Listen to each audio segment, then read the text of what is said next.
সব কষ্টের অনুভূতি এক হয় না। কিছু কষ্ট ব্যথা দেয়, আবার কিছু কষ্ট মানুষকে বদলে দেয়। কথা বলার সময় ভালো করে আস্তে আস্তে বুঝিয়ে বলুন, আর কথা শোনার সময় মনোযোগ দিয়ে শুনুন। দেখবেন সবার প্রিয় হয়ে যাবেন।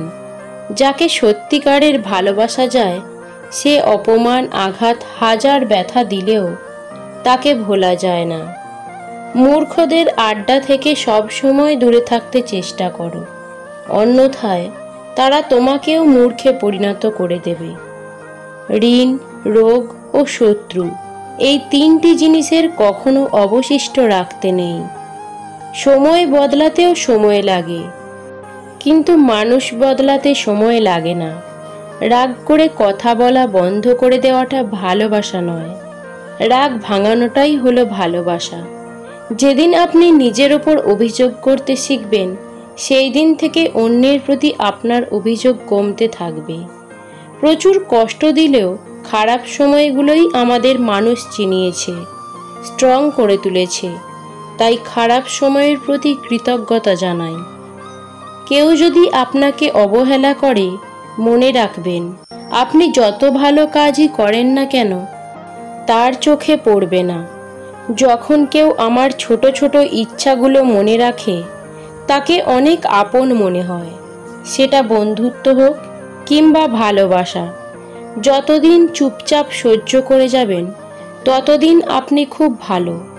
যেদিন আর সহ্য করতে না পেরে ফেটে পড়বেন রাগে, সেদিন হয়ে যাবেন অভদ্র মানুষ। আপনি আপনার ভবিষ্যৎ পরিবর্তন করতে পারবেন না, কিন্তু আপনি আপনার অভ্যাসগুলো পরিবর্তন করতে পারবেন, আর এটাই আপনার ভবিষ্যৎ পরিবর্তন করে দেবে। শুধু একবার একা হয়ে দেখো, পৃথিবীতে কেউ কারো নয়। যে তোমার খুশির জন্য হার মেনে নেয়, তার কাছে তুমি জিততে পারবে না কখনোই।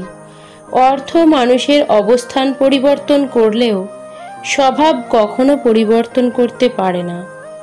পরিবারের সদস্যদের সঙ্গে শত্রুতা হলে তা খুবই বেদনাদায়ক এবং কঠিন পরিস্থিতি তৈরি করে।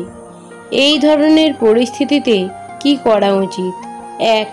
শান্ত থাকুন এবং পরিস্থিতি বোঝার চেষ্টা করুন। শত্রুতার কারণটি কি তা বোঝার চেষ্টা করুন।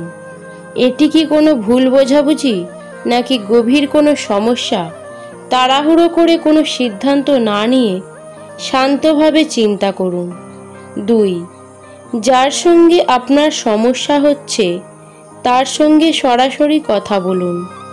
একটি শান্ত পরিবেশে খোলাখুলিভাবে আপনার অনুভূতি এবং তার আচরণের কারণে আপনার কী ধরনের কষ্ট হচ্ছে তা জানান।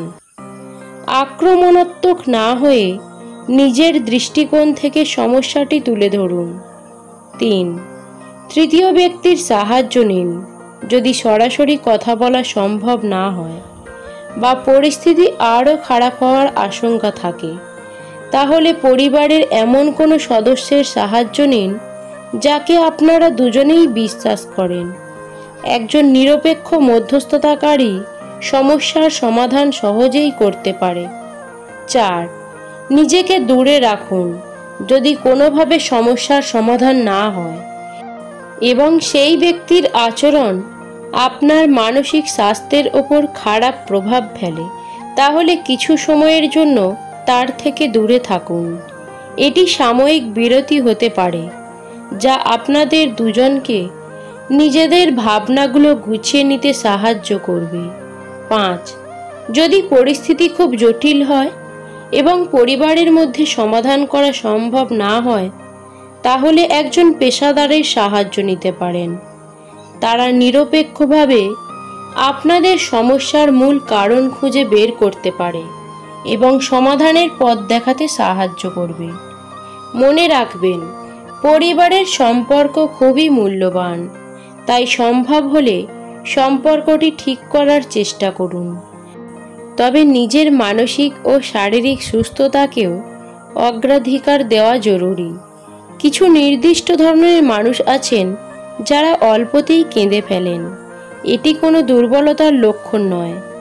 এই ধরনের মানুষরা সাধারণের তুলনায় নিজেদের আশেপাশের ঘটনাগুলো অনেক গভীরভাবে অনুভব করেন। শিক্ষা মানুষকে আলোকিত করে, আবেগ মানুষকে কষ্ট দেয়, বিবেক মানুষকে বাঁচায়, আনন্দ মানুষকে হাসায়, ধৈর্য মানুষকে উন্নত করে, আর মিথ্যা মানুষকে ধ্বংস করে। চিন্তাটা তাদের নেই যাদের মাস পড়লে মাইনে ব্যাংকে চলে আসে। চিন্তাটা তাদের যারা এই মুহূর্তে ভাবছে কাল বাজারের টাকাটা কোথা থেকে আসবে। প্রকৃত সুখ তখনই আসে যখন তোমার কিছু কাজ অন্যের উপকারে আসে। সেই সম্পর্ক কখনো ভাঙে না যে সম্পর্কটা টিকিয়ে রাখার জন্য দুজনেই সমান চেষ্টা করে। তুমি যেমন দেবে ততখানেই ফেরত পাবে, সেটা হোক সম্মান কিংবা ভালোবাসা কিংবা অবহেলা। কোনো সম্পর্ককে বাঁচিয়ে রাখার দায়িত্ব একজনের নয়, দুজনেরই হওয়া উচিত। তুমি শত ভুল করলেও যারা তোমার অভিযোগ না করে তোমার ভুলগুলো শোধরিয়ে দিয়ে বুঝিয়ে দেয়, তারাই হলো প্রকৃত বন্ধু। চরিত্রবান স্বামী একটা নারীর অলংকার, আর দায়িত্ববান স্ত্রী একজন স্বামীর অহংকার। ভালোবাসা এমন একটা জিনিস যেটা কাউকে মৃত্যুর হাত থেকে ফিরিয়ে আনতে পারে, আবার কাউকে মৃত্যুর দিকে ঠেলে দিতে পারে। সব মানুষ একই রকমের হয় না। কিছু মানুষ পাশে থেকেও আপন হয় না, আবার কিছু মানুষ দূরে থাকলেও পর হয় না। যেটা পাওয়ার জন্য তুমি অস্থির হবে সেটা কখনোই তুমি পাবে না। কেবলমাত্র সেটাই পাবে যেটার জন্য তুমি ধৈর্য ধরবে। নিজের মূল্য বুঝতে শেখো, না হলে যে কেউ তোমাকে ব্যবহার করে ছুঁড়ে ফেলে দেবে। এমন কারো কাছে ছোট হতে যেও না যার কাছে তোমার অনুভূতির কোনো মূল্য নেই। সব মানুষই এক রকমের হয় না। কিছু মানুষ পাশে থেকেও আপন হয় না, আবার কিছু মানুষ দূরে থাকলেও পর হয় না। সমাজ সবসময় যোগ্য মানুষটাকেই খোঁজে, অযোগ্য মানুষটাকে যোগ্য হওয়ার সুযোগ দেয় না। জলদি মিলে যাওয়া জিনিস বেশি দিন টেকে না, এবং যে জিনিস বেশি দিন টেকে তা কখনোই জলদি মেলে না। বাবার চেয়ে বড় দায়িত্ববান কোনো পুরুষ হয় না, আর মায়ের চেয়ে বড় যত্নবান কোনো নারী হয় না। মানুষ জীবনে অনেক ভুল করে, কিন্তু সবচাইতে বড় ভুল করে মানুষকে অন্ধের মতো বিশ্বাস করে। ভালো লাগার মানুষ হাজারো থাকতে পারে, কিন্তু ভালোবাসার মানুষ সে তো একজনই হয়। স্বর্ণের পরিচয় হলো পাথর ঘষলে, আর বন্ধুর পরিচয় পাবে বিপদে পড়লে। সবসময় হাসি খুশি থাকার চেষ্টা করো, এতে তোমার কাছের মানুষগুলো তোমাকে দেখে অনেক খুশি হবে, আর তোমার শত্রুরা অনেক কষ্ট পাবে। যেখানে নিজের সম্মান থাকে না, শত কষ্ট হলেও সেখান থেকে সরে আসাটাই উত্তম। আমরা দিন শেষে একটা আশা নিয়ে বাঁচি, একদিন সব ঠিক হয়ে যাবে। অনুশোচনা খারাপ কাজকে বিলুপ্ত করে, আর অহংকার ভালো কাজকে ধ্বংস করে। জীবনে ভালো থাকতে গেলে ভুলে থাকতে হবে, সেটা কোনো মানুষই হোক কিংবা তার ব্যবহার। ছেলেদের বিয়ে করো তার ভবিষ্যৎ দেখে, আর মেয়েদের বিয়ে করো তাদের অতীত ও পরিবার দেখে। লোকে কি ভাববে সেটা ভেবে কোনো কিছু বন্ধ করো না, কারণ জীবনটা তোমার, লোকের নয়। স্মৃতিশক্তি কি অদ্ভুত, যা ভুলতে চাই তা ভোলে না, আর যা মনে রাখতে চাই তা মনে রাখে না। একজন রাগ করলে সম্পর্ক গভীর হয়, আর দুজন রাগ করলে সম্পর্ক নষ্ট হয়। যারা আমাকে সাহায্য করেনি আমি তাদের প্রতি কৃতজ্ঞ, কারণ তারা সাহায্য না করার কারণে আমি নিজের কাজ নিজে করতে শিখেছি। আপনি যখন কাউকে ভালোবাসবেন, এক বুক সমুদ্র নিয়ে ভালোবাসতে হবে আপনাকে, তা না হলে সেই প্রেমের কোনো অর্থ নেই। মন ভেঙে চুরমার হয়ে যায়, তাই নিজের দুর্বলতা কখনোই অন্যের কাছে প্রকাশ করা উচিত নয়। নেগেটিভ মাইন্ডের মানুষের থেকে নিজেকে দূরে রাখুন, এদের সব কিছুতেই সমস্যা লেগেই থাকে।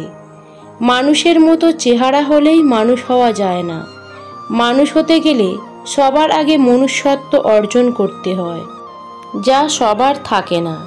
টাকার ঋণ এক সময় পরিশোধ করা যায়, কিন্তু দুঃসময়ে যারা পাশে থাকে তাদের ঋণ জীবনেও শোধ করা যায় না।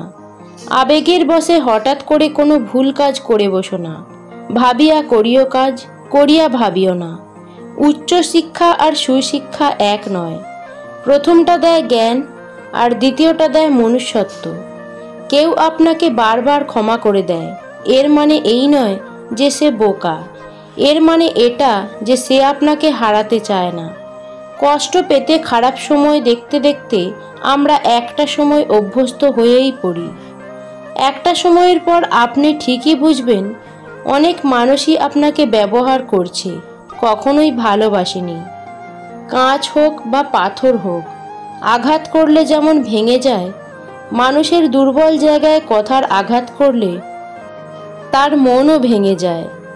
বুদ্ধিমান ব্যক্তি সর্বদা এই 4টি জায়গায় চুপ থাকেন। 1. প্রচণ্ড রেগে গেলে। 2. কেউ তর্ক করলে। 3. যেখানে কথার গুরুত্ব থাকে না। 4. স্ত্রীর সাথে ঝগড়া করার সময়। কারো সাথে নিয়মিত কথা বলার অভ্যাস করবেন না। সে হঠাৎ করে কথা বলা বন্ধ করে দিলে দম বন্ধ হয়ে আসবে। একজন ছেলে বা মেয়ে সুন্দর হওয়ার থেকে চরিত্রবান হওয়া বেশি প্রয়োজন। কখনো কখনো চুপ থাকা মানে হলো পরিস্থিতি বুঝে নেওয়া, নিজের আবেগকে নিয়ন্ত্রণে রাখা আর সঠিক সময়ে সঠিকভাবে কথা বলা।